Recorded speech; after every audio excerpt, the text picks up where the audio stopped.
Growing beets is fun, but sometimes it's hard to know when to harvest. You know, too soon and they're too small, too late and the frost can damage them. So beets can be harvested at any size, but to get the biggest beets, you're going to want to harvest them before your first hard frost.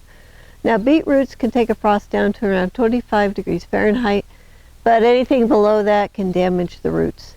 So if you can't get them out of the ground before your first hard frost, you can throw a frost blanket over them or mulch them with about 6 inches of straw.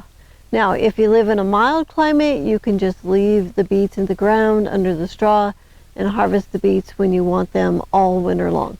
Now, our ground freezes solid, so we like to get the beets out of the ground before we have frozen soil. All right, I'm going to show you how I dig and process my beets for root celery. All right, so here's one of my beet beds, and the first thing that I like to do is to go ahead and trim off these leaves. Now, these leaves are totally edible, and you can also process them for the freezer if you want. You can also feed them to the chickens, put them in the compost pile. So I want to come through here and just get these trimmed off. And part of the reason why I want to trim them off is I have my weed barrier on top of the bed, and that is preventing a lot of weeds from growing in the beets. So it saves me a lot of labor all summer long where I don't have to weed the beet beds. Just trim that off. And that way I can get the weed barrier up over the top of the beets, because I can't pull the beets through the weed barrier because the beet roots are bigger than the holes. So just do that, and then I can just pull this back up.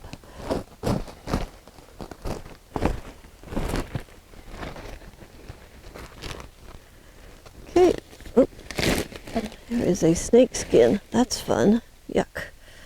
All right. So as you can see, the beets are under here, and then I can just lift those out, and then I go ahead and trim this just a little bit shorter here. And then I take these and I put them on the lawn, and I just wash them with the hose so that I can get the dirt off, because you want the dirt off before you store them. The dirt can make them shrivel and dry them out, so you want to wash all this dirt off. All right, so once I have the tops trimmed off of my beets, I will take these, put them on the lawn, and I'm going to rinse all this dirt off of here. I'm going to let them air dry. And then what I'm going to do is I'm going to pack them away in some sawdust, put them in the root cellar, or I'm going to put them in a plastic bag and store them in the refrigerator. You know, if you don't have a root cellar, you can store them in a cold garage that's between 32 and 40 degrees Fahrenheit. And you can put them in a plastic bag or a container in the garage. And at these temperatures, they're going to keep for about 3 months.